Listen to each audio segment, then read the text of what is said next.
Tervist! Täna tutvustan teile Subaru juhtmevaba laadimissüsteemi. Subaru Crosstrekil ja uuel Subaru Foresteril on standardvarustuses juhtmevaba telefonilaadija. See asub ekraani all keskkonsoolis.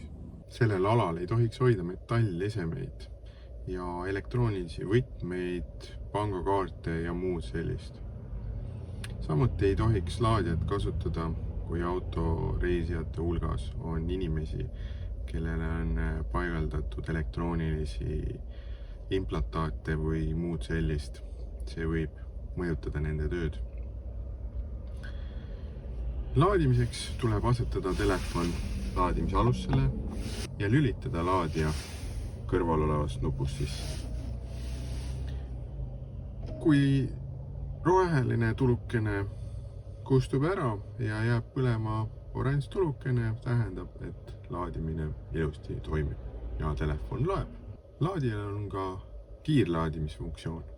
Kiirlaadimisfunktsiooni sisselülitamiseks tuleb sisselülitusnuppu 3 korda vajutada. Siis hakkab vaheldumisi oranž ja roheline tulukene vilkuma, mis annab märku, et toimub kiirlaadimine.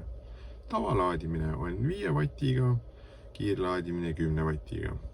Kui oranž tulukene vilgub, annab see märku, et telefoni ja laadija vahele on jäänud mingi metallese.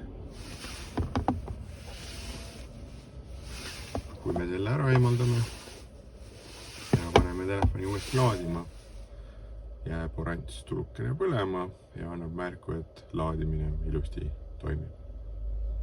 Ma tänan kuulamast, särtsakaid kilomeetreid teile.